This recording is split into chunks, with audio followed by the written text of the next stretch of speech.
Paz do Senhor Jesus a todos, professor Ricardo, mais uma aula do nosso curso teológico Ceifa, e hoje uma aula bem específica e bem objetiva sobre as epístolas universais. E na nossa live nós estaremos aprofundando na temática, debatendo, trocando ideias e participando, tá bom? Aqui será uma aula bem objetiva e específica. Então, partindo disso, vamos para a nossa introdução das características principais das epístolas universais, tá? E quais são elas? Então vamos lá, professor, vamos lá, repete comigo bonitinho, vamos lá, Epístola de Tiago, Hebreus, 1ª e 2ª carta de Pedro, 1ª, 2ª e 3ª carta de João e Judas, tá? Professor, por que são chamadas cartas universais? Porque diferente de outras cartas, essas não foram escritas especificamente para uma igreja específica, para um povo específico, mas para um povo em geral, tá? Tanto judeus quanto gentios. Ah, professor, então posso dizer que essas cartas são atemporais? Sim, elas servem para toda a época, até os nossos dias, para todos aqueles que leem, que fizerem a leitura dela. Elas existem e possuem verdades aplicativas práticas, tá bom? E elas vão tratar de quê, professor? De várias coisas, prática, ética, santificação, fé, várias temáticas serão abordadas nessa carta, tá? Então, partindo desse princípio, vamos começar então pela carta de Tiago. Carta Universal de Tiago. Então, quem escreveu a carta de Tiago? O próprio Tiago. Para quem ele escreveu, professor? Para as 12 tribos que andam dispersas. Então, você precisa entender que havia uma separação lá desde o reino de Salomão, quando as tribos foram divididas, tá? Depois as tribos do norte foram levadas para a Síria e as tribos do sul, a tribo do sul, Judá, tá? E Benjamim, foram levadas aí para o cativeiro babilônico para os 70 anos. Então, as tribos foram dispersas, não tem como saber onde é que elas estavam, tá? Preste atenção nisso. Por isso ela é universal, ela é para todos, para cristão, para gentil, não importa para quem seja e qual etnia, tá bom? Datação, professor. Já falei para vocês, cuidado, datação é incerta. Por quê, professor? Existem várias técnicas usadas na arqueologia, historiadores, carbono 14, por exemplo, para se aplicar a documentos, tá? Para você ter uma base, mas sempre será datações mais ou menos. Por quê? Porque eu não estava lá e nem você, tá? Então, quanto mais longínquo, mais difícil de se datar. Essa é a regra da história para toda questão de datação, tá bom? Principais temas introduzidos. Nós temos a importância de enfrentar as provações com alegria, pois essas produzem paciência e aperfeiçoam a fé. Outra coisa que a carta de Tiago trabalha também é a questão da fé e das obras. Cuidado, viu, crente? Cuidado, aluno, com as afirmações. Eu não preciso, professor, eu sou salvo somente pela fé e não pelas obras. Sim, só que você está lendo o contexto errado, viu? Tanto na carta de Paulo quanto na carta de Tiago. Porque os dois contextos aqui estão falando de obras da lei, obras cerimoniais, tá? Circuncisão, porque ele vai trabalhar essa questão da circuncisão também. Tiago vai trabalhar porque os judeus... Estava dizendo, não pode ser salvo se não circuncidar, tá? Obras da lei cerimonial. Agora eu quero deixar bem claro para você que nós precisamos das obras da lei moral de Deus, sim, para a salvação. Ela está intrínseca com o sacrifício de Cristo. E o próprio Cristo, ele afirma isso quando ele diz em várias passagens, aquele que não tomar a sua cruz e não negar a si mesmo, não é digno de mim. Ou seja, como que eu preciso me negar? Se eu não preciso de obras, é só crer em Cristo, para que eu preciso então... negar as minhas vontades, tomar a cruz? Nós sabemos que cruz fala de dor, fala de negação de vontades. Por que eu preciso então de sofrimento? Tá? O apóstolo Paulo também nas suas cartas vai ser bem triste quando ele vai dizer que os beberrões, os feiticeiros, idólatras, os que amam e praticam a mentira, olha a obra moral aí, não herdarão o reino de Deus. Aí, partindo disso, eu entendo que as obras que aqui são faladas são obras da lei cerimonial, viu, crente? Cuidado, para não ficar afirmando coisa bobeira aí, achando que e levando o povo pro buraco também. Se não tiver obras morais e não levar até o fim, não é salvo. Ah, é, professor? E por que então que... Nós vamos discutir isso na live, viu? Eu gosto da confusão. Então por que o ladrão na cruz, professor, foi salvo? Aí também você tá de sacanagem comigo, né? É só você pensar comigo um pouquinho. Nesse caso aí é aplicada a justiça de Deus. Ele não ia descer da cruz para arrepender e praticar obras morais, né? Mas automaticamente ele praticou uma, quando ele reconhece Cristo como Senhor, como Salvador e como Rei, tá? E não tinha como ele descer da cruz. Nesse momento, Cristo aplica a justiça dele e o sacrifício. tá? O que não é aplicado para pessoas igual eu e você não serve, que estamos vivos, com saúde, temos a oportunidade todos os dias de negar a nós mesmos, de caminhar com Cristo, e se nós começamos a fazer pilantragem uma atrás da outra, isso não será aplicado para nós, viu? Não adianta querer ser esperto, não. Nós vamos discutir isso na live. O trem vai pegar fogo. Então vamos lá. Carta aos Hebreus, professor. Ponto-chave, introdução. Quem escreveu a carta aos Hebreus, professor? Não sabemos, tá? Ninguém sabe quem escreveu.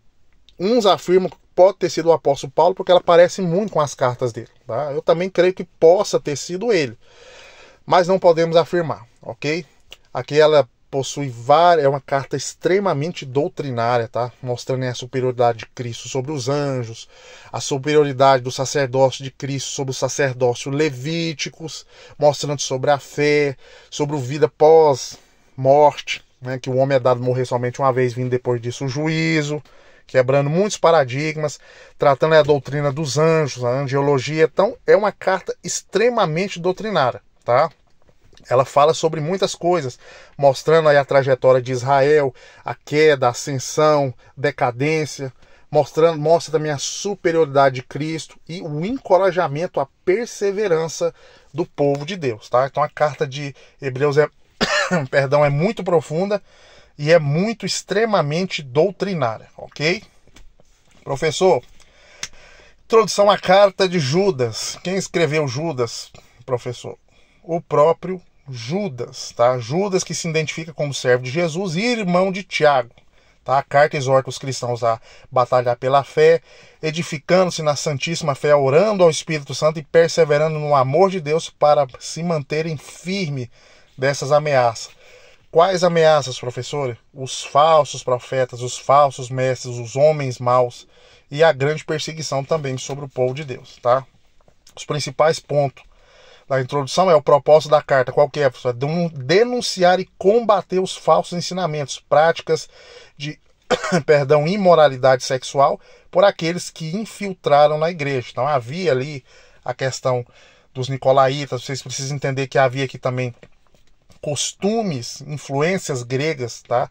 Para os gregos, para os romanos, era muito comum a questão da sexualidade, da promiscuidade sexual, era muito comum, tá? E ela estava intrinsecamente relacionada à questão espiritual, tá? Dos deuses, em homenagem aos deuses, as práticas de culto sexual. Então existia muito essa questão e isso havia se infiltrado na igreja. Então essa carta também ela vai ser, Judas vai repreender esses falsos mestres, vai fazer uma alusão, vai citar aqui também uma passagem citando o livro de Enoque. Professor, o livro de Enoque é citado no livro de Judas, aqui a passagem, sim, é citado, tá?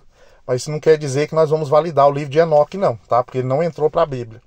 Mas mostra que a questão que você não vai ver em nenhum outro lugar da Bíblia, a questão da guerra de Satanás pelo corpo de Moisés, que isso só vai ser citado também no livro de Enoque, tá? Nós não vamos ver aqui e nem por isso vamos validar ele, viu? Cuidado. E nem vamos entrar aqui nessa também. Lá na live nós vamos debater sobre isso também. Nós já prepara as perguntas aí, vamos embora, a confusão vai estar feita. Segundo, advertência contra os falsos mestres. Terceiro, exortação a permanecer na fé, encorajar os crentes a defenderem a fé e permanecerem firmes em Cristo, tá? Que é o nosso autor e consumador da nossa fé. Primeira carta de Pedro. Qual que é o propósito? Quem escreveu? O próprio Pedro. É a esperança, o consolo para o cristão. Qual que é a datação, professor? Por volta de 62 a 64 depois de Cristo. Tá? E aqui tem uma coisa muito importante nessa data aqui, que foi a data que o débil mental do imperador Nero, César, incendiou Roma. Tá?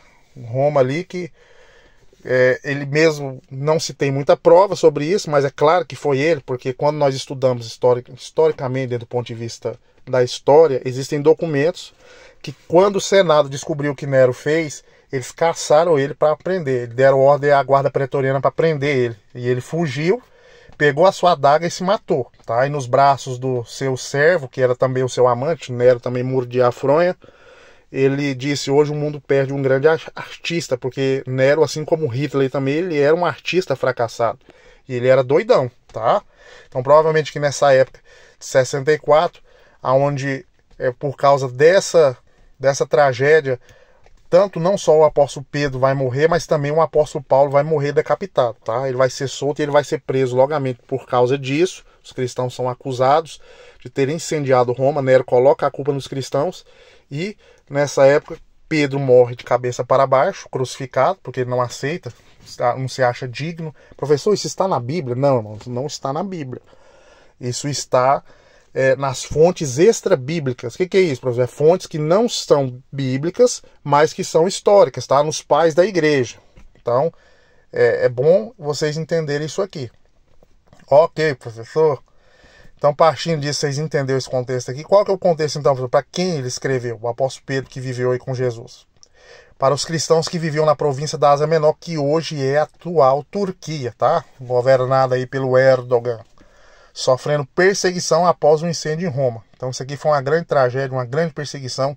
Muita gente morreu, tá? E como sempre aí, Satanás sempre levantando os seus para perseguir o povo de Deus. Segunda carta de Pedro, professor. Ele escreve 2 cartas, tá? Pedro foi quem escreveu, é óbvio, tá? Essa aqui foi praticamente em 67 depois de Cristo. E os principais temas aqui dentro da introdução são a saudação inicial, a exortação para o crescimento cristão. Ele exorta os cristãos a crescerem na fé, não serem meninos levados por vento de doutrinas, tá? E nem viver somente de leite, mas crescer, amadurecer. Isso aqui é um exemplo para nós também. Nós temos que, em determinado momento da nossa vida, tem cristãos que não amadurecem. E nós temos que amadurecer e crescer. Alerta sobre os falsos mestres. Tá? Isso aqui é importante, porque aqui nessa época havia uma doutrina terrível, que eu falei para vocês que foi a doutrina que mais chegou próximo de vencer a igreja, que foi o gnosticismo. Tá? Tanto Pedro quanto João, principalmente João nas suas cartas, vai lutar ferrenhamente contra o gnosticismo, tá? Que foi a doutrina que mais chegou próximo de derrotar a igreja de Cristo. E hoje, no século XXI, ela volta com muita força novamente. Tá? E vocês têm que tomar cuidado com isso. Trouxe a primeira carta de João, tá? João que é o mesmo João aqui, o evangelista, que escreve o evangelho que leva o seu nome, e também o mesmo João que escreve o Apocalipse, tá? E ele também escreve 3 cartas aqui que nós vamos discorrer. Então, aqui dentro da sua primeira carta, o ponto-chave da introdução aqui, o testemunho, a palavra de vida. Então, João começa a testemunhar o pessoal do apóstolo sobre a palavra de vida, referindo-se a Cristo. Por quê? Porque aqui ele estava lutando contra o gnosticismo, tá? Que já estava inflamando a igreja já. Então, isso aqui, o principal foco dele é lutar contra o gnosticismo. Por isso, você vai ver algumas partes de João que os irmãos mistificam. Aquele que não confessa que Jesus Cristo veio em carne, esse é o espírito do anticristo, não é de Deus. Então muitos irmãos acreditavam que esse versículo estava falando de demônios. E aqui João não está falando de demônios. Tá? No passado eu acreditava nisso também, antes de estudar. Mas ele está falando aqui sobre o gnosticismo. Tá? Aqui dizia que a carne, a matéria era má e o espírito é bom. Então Cristo não poderia ter sido um ser humano, mas alguém iluminado. E ele jamais poderia ter morrido na cruz do Calvário. Então nós não podemos anular o sacrifício de Cristo e nem anular que ele também foi humano. Tá? Isso é péssimo para a doutrina cristã. Por isso, nós não somos gnósticos e não aceitamos o gnosticismo, tá bom? Porque uma das características do sacrifício de Cristo, que ele ter sido válido, é que ele não usou, segundo Filipenses 2, a doutrina da kenosis, do esvaziamento de Cristo, dos seus poderes, mas ele se tornou um de nós e venceu como um de nós, tá? Por isso o sacrifício dele é aceito pelo Pai. Isso aqui tem que estar na mente de vocês, viu? Cuidado. Segunda carta de João. Presbítero. Professor, João era presbítero. Aqui, vamos entender uma coisa aqui, que nessa época aqui, presbítero não era um cargo, tá bom? Presbítero aqui era um título. Presbítero, presbútero, vocês, quem fez o curso aí sabe, significa ancião, aquele que é experiente, tá? Aquele que foi provado e aprovado, tá bom? Então, João aqui, por isso ele é chamado de João, se denomina João presbítero, ou seja, João o ancião, porque ele também já era de uma idade já praticamente quase que avançada. Saudações, bênçãos. Aqui nós temos a carta que inicia com o apóstolo João dirigindo-se a uma senhora eleita e seus filhos, tá? Desejando-lhes bênção e graças e misericórdia da paz. Nós temos aqui a reafirmação dos mandamentos. O João lembra os mandamentos, se amarem uns aos outros, porque os cristãos aqui estavam igual os dias de hoje, ninguém estava amando ninguém, todo mundo se odiando, cada um por si, Deus por todos, tá? Terceira, advertência aos falsos mestres que ensinavam o gnosticismo, como eu falei para vocês, tá? E aqui, na nossa última terceira carta de João, tá? Refere-se a um presbítero, novamente o ancião, tá? Ele aqui remetente, o presbítero, ele aparentemente é o apóstolo João, é óbvio, tá? O destinatário Gaio, um fiel cristão conhecido por sua hospitalidade, né? No livro também vai falar que tem que ter pelo menos 3 Gaios, tá? Isso aqui é importante, era um nome comum, tá? Gaio, um nome grego. E o propósito? Elogiar a fidelidade de Gaio e andar em verdade. E receber bem os irmãos itinerantes, tá? Isso aqui é importante, mostrando a hospitalidade do irmão, como ele era, as suas características, o seu caráter, tá? Cristão. E terceiro, professor, repreender Diotrefes, um líder da igreja que se comporta de forma orgulhosa, egoísta e não hospeda os irmãos, tá? Se bem que hoje hospedar os irmãos hoje, irmãos, é meio complicado, né? Porque hoje tem tanta pilantragem que hoje em dia tá meio difícil. Os dias são mal. Mas esse camarada aqui, ele tinha um caráter bem dúbio. E segundo aqui as repreensões, ele não era um crente legal não, tá? Era um crente péssimo, tá?